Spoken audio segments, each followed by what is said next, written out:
Once upon a time in a kingdom far away, there lived a beautiful princess with flowing red hair and a dress the color of fresh green leaves.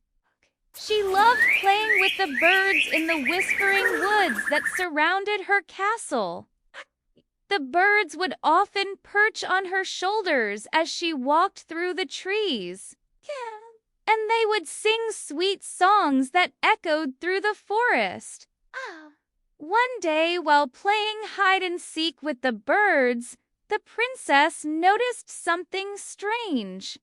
A gentle breeze was ruffling the feathers of the birds, making them fluff up and almost disappear into the trees. Startled, she ran to the castle for some water to calm herself. But as she rushed through the gardens, she saw something that made her stop in her tracks. In the sky above, there was no arch of colors that usually formed after rain. It was just gray. The princess knew that this was not normal. Rainbows were supposed to appear after the rain, and it had been raining for many days. She remembered an old legend that spoke of a time when the Great Rainbow, as it was called, had disappeared from the sky. According to the legend, without the rainbow, the world would be plunged into eternal darkness. Determined to find out what had happened, the princess went to the royal library.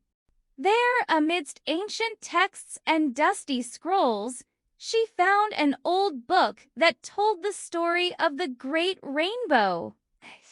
It explained that the rainbow was created when the first raindrop fell from the clouds. Each drop carried a different color within it, and when they hit the ground, those colors spread across the earth, painting the world in all its beauty. But one day, a terrible wind had come along and had taken all the colors away, hiding them somewhere in the kingdom. The princess knew that if she didn't do something, the world would become dark and gloomy forever. So she set off on a quest to find the missing colors. She rode through the forest on her white horse, past fields of flowers and babbling brooks, until she came to a clearing. There, sitting on a stone, was a small bird with feathers as blue as the sky. "Excuse me," said the princess, "but have you seen a blue feather around here?" "I'm looking for the color blue." The little bird looked at her with beady eyes and chirped, "Why do you want the color blue? It's no good to you." "'Cause," explained the princess, "I want to put the colors back in the rainbow so that the world will be beautiful again." The little bird thought for a moment. "Very well," he finally chirped. "I know where you can find the color blue. But in exchange, you must help me with a task." The princess agreed, and the little bird led her to a nearby tree. "This is where you will find the color blue," he said, pointing his beak towards a small hole in the trunk. "But be careful, for there are thorns, and anyone who touches them will fall asleep." The princess thanked the little bird and approached the tree. With a deep breath, she reached out and touched the small hole. In an instant, she felt a sharp pain, and her hand began to tingle. She tried to pull away, but it was too late. Her entire arm was now frozen by the magic of the thorns. Fearful, she stumbled back and collapsed on the ground. Just then, the little bird flew down and perched on a branch above her. "You shouldn't have trusted me," he chirped, laughing. "Now you'll never be able to put the colors back in the rainbow." And with that, he flew away. The princess struggled to free herself from the thorns, but the more she struggled, the deeper the pain became. Just when she thought she couldn't take it anymore, a gentle voice broke through her pain. "Don't worry, princess. I'm here to help." Startled, she turned her head and saw a beautiful woman standing before her. With a wave of her magic wand, the woman broke the spell of the thorns, and the princess gasped as she felt the pain vanish.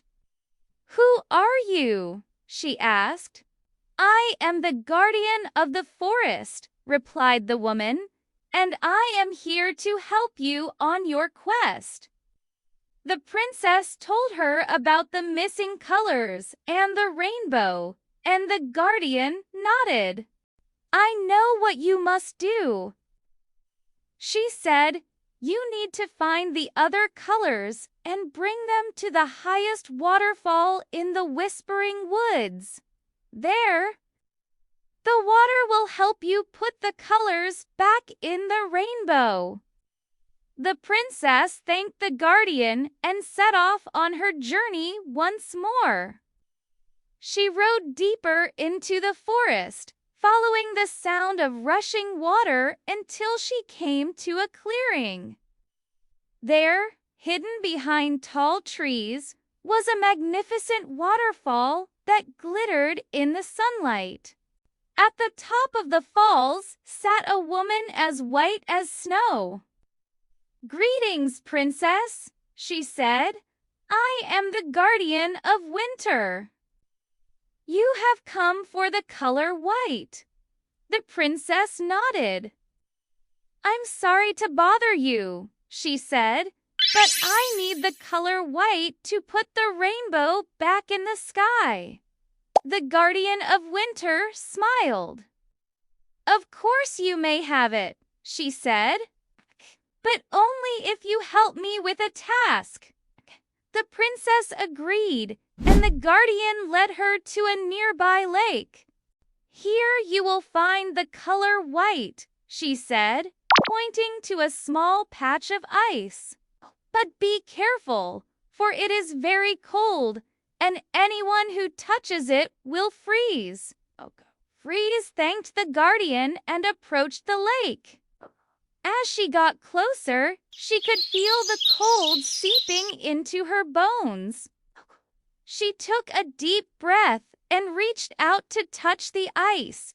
But just then, a gust of wind blew across the lake, making the ice shift. Startled, she pulled away, but it was too late. Her hand had already touched the ice, and she felt the cold spreading through her body. She closed her eyes tight and huddled on the ground, waiting for the numbness to take over. Suddenly, a warm feeling enveloped her, and she opened her eyes to see a young man standing before her. With a wave of his magic staff, he banished the cold and the ice melted away. "Are you all right?" he asked. Startled, she could only nod. "I am the guardian of summer," he said, noticing her confusion. "And I am here to help you." The princess explained what had happened, and the guardian nodded. "I know what you must do," he said. "You need to find the other colors and bring them to the highest waterfall in the Whispering Woods. There, the water will help you put the colors back in the rainbow." And with that, the quest continued. After many adventures, the princess finally gathered all the colors of the rainbow and brought them to the highest waterfall in the Whispering Woods. There, as the water cascaded over the rocks, the colors mixed and merged to form a beautiful arc that spanned the sky. The world was once again filled with color and light, and the princess knew that her quest was finally over. She returned to the castle, where she was greeted with cheers and celebrations. The people of the kingdom were overjoyed to have their beautiful rainbow back in the sky. And the princess knew that she had done something truly special. As she looked up at the sky, she could see all the colors shining brightly. She knew that the rainbow would keep the world beautiful forever, and she was proud to have played a part in bringing it back. From that day on, the princess was known throughout the kingdom as the one who brought back the rainbow. And whenever the people saw the beautiful arc of colors in the sky, they knew that their princess had saved the day.